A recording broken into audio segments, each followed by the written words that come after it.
निर्वाचन आयोग पर अंगुली नहीं उठाना चाहिए। निर्वाचन आयोग ने ही कोर्ट में अपील की, उसके आधार पर कोर्ट से जो निर्देश मिलते हैं उसकी पालना सरकार करती है।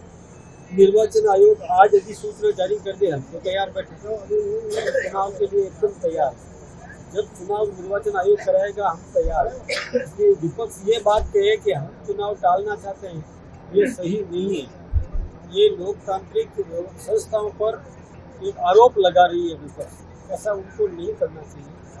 निर्वाचन आयोग ही एक ऐसी संस्था है, या तो न्यायालय पर भरोसा, न्याय का ये निर्वाचन आयोग पर भरोसा, इसलिए इन दोनों पर कभी प्रश्न चिन्ह नहीं लगा।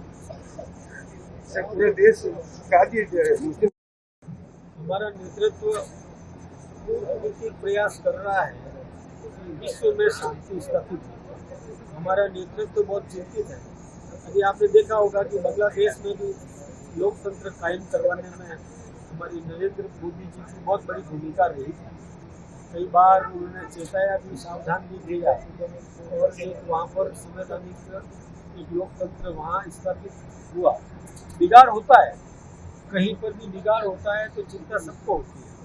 इसलिए हमने तो वसुधैव कुटुंबकम का भाव रखा है, सर्वे भवन्तु सुखिनः का भाव रखा है।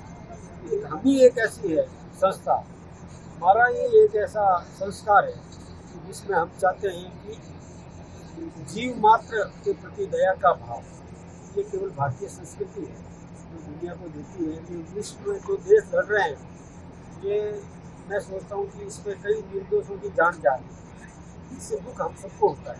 हम चाहते हैं कि विश्व में भी शांति रहे, उन देशों में भी शांति रहे। इस युद्ध को लेकर आने वाले समय में जो है देश को कितनी आर्थिक स्थिति गुजरना पड़ेगा।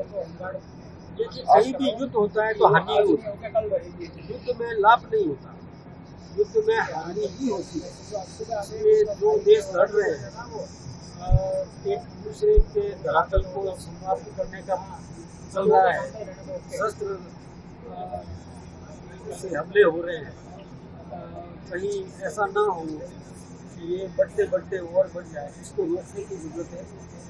निर्दोष लोगों को बचाने की जरूरत है, शांति कायम हो, इस प्रकार के प्रयास करने की।